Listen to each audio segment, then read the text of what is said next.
ह्या शेवग्याच्या शेंगा पाहू शकता तुम्ही। आज मी मस्तपैकी शेवग्याच्या शेंगाची सुक्की भाजी बनवलेली आहे। अगदी कमी वेळामध्ये, कमी साहित्यामध्ये, कमी मसाल्यामध्ये ही भाजी तयार होती। टिफिनसाठी, दुपारच्या जेवणासाठी सुक्की भाजी म्हणून तुम्ही ही शेवग्याची सुक्की भाजी बनवू शकता। तर चला बघून घेऊया आपण याला लागणारं साहित्य, बनवायची कृती। छोटीशी रेसिपी आहे, आवडली तर लाईक करा। इकडे बघू शकता मी हे शेवग्याच्या शेंगा स्वच्छ धुवून कट करून घेतलेले आहेत। तिकडे पाहू शकता मस्त फ्रेश आणि अशा भरपूर म्हणजे जाडसर अशा शेंगा घेतलेल्या। मांस खूप असतं, म्हणजे मासोळं बोलतात त्याला। आणि अशा शेंगा खूप छान लागतात मग खायला। स्वच्छ धुवून वरची जी साल असते बघा ती सगळी काढून घ्यायची, स्वच्छ करून घ्यायची, धुवून वगैरे घ्यायची। आणि मग एका पॅनमध्ये, टोपामध्ये पाणी गरम ठेवायला, त्यामध्ये थोडंसं चिमूटभर मीठ टाकायचं आणि त्याच्यामध्ये आपण ह्या शेवग्याच्या शेंगा टाकून घेऊया। ह्याला थोडंसं आपल्याला नरम सॉफ्ट करून घ्यायचं, जेणेकरून आपल्याला भाजी बनवायला वेळ लागणार नाही। तर इकडे बघू शकता थोड्याशा मिठाच्या पाण्यामध्ये मी याला उकळून घेते, म्हणजे शिजून घेते। थोडंसं शिजवायचं, अगदी गाळ करायचं नाही। तर ह्या शेंगा बघा मी जरा चेक करते, 1-2 मिनटं झालेले आहेत। तर अजूनही जरा कडक आहेत, म्हणजे जास्त काही शिजले नाहीत अजून। तर अजून 1-2 मिनटं ठेवते। हां, आता बघा मस्त झालं, याचा रंग पण चेंज झालेला आहे आणि नरम सॉफ्ट झालेत। बस इतके पुरेसे आहेत।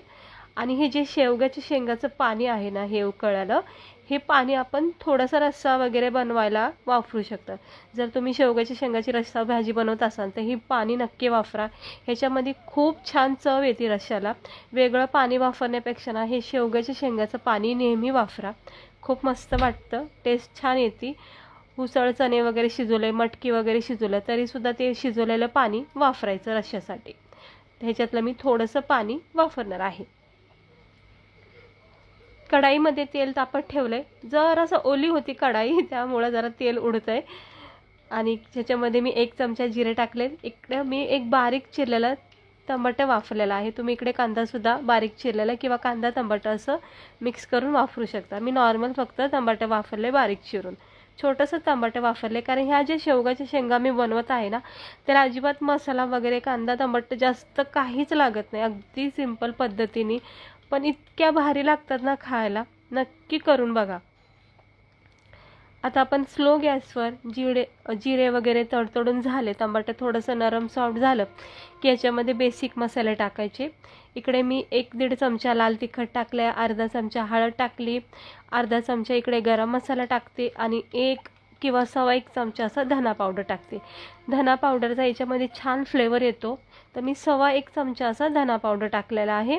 आणि अगदी चिमटभर मीठ टाकायचं, कारण आपण शेंगा शिजवता वेळेस थोडं मीठ टाकलेलं आहे, त्यामुळे जरा मीठ जपून टाकायचं। कमी पडलं तर नंतर ॲड करू शकतो, पण खारट नको व्हायला भाजी।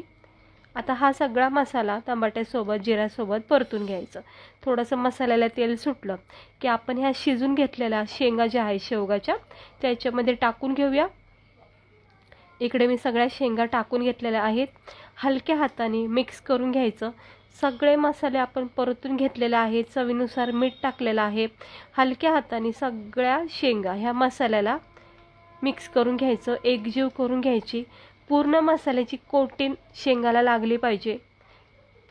आणि शेंगा आपल्या शिजलेल्या आहेत त्यामुळं जास्त काही वेळ लागणार नाही, फक्त उरलेला जो पण कच्चापणा आहे तो आपल्याला घालवायचा आहे। ही भाजी अशी सुक्कीच लागते, मस्त वाटते, कारण आपण ही कुठलं वाटण वगैरे करून नाही बनवत आहे, अगदी सिंपल पण मस्त भाजी मी तुम्हाला दाखवते ही।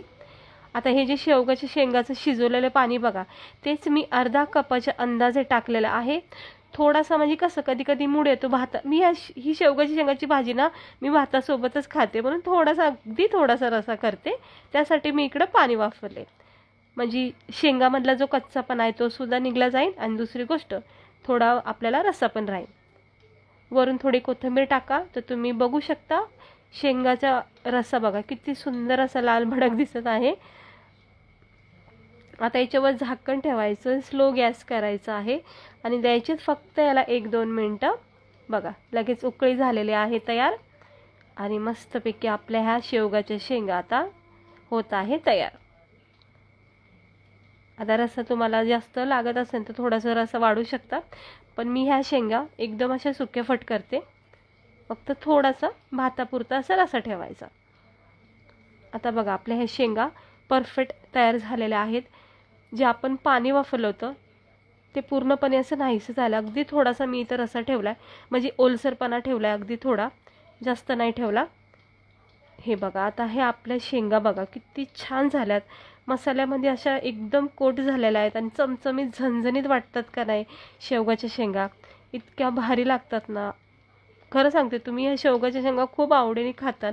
काहीही कुटाणा न करताना सिंपल भाजी आहे, पण अप्रतिम लागते खायला. वरून कोथिंबीर टाकायची, झाकण ठेवायचं आणि गॅस करायचा बंद. उरलेली सगळी जी पण वाफ आहे ती छानपैकी कोथिंबीरचा फ्लेवर उतरतो आहे. बघा गॅस मी बंद केलेला आहे आणि आता झाकण ठेवून याला थंड करून घ्यायचं. तर झाल्यात बघा आपल्या ह्या शेवगा मसाला तयार झालेला आहे. ही भाजी तुम्ही टिफिनसाठी उत्तम भाजी आहे. फक्त शेंगाला मसाल्यामध्ये आपलं मिक्स करून बनवायची.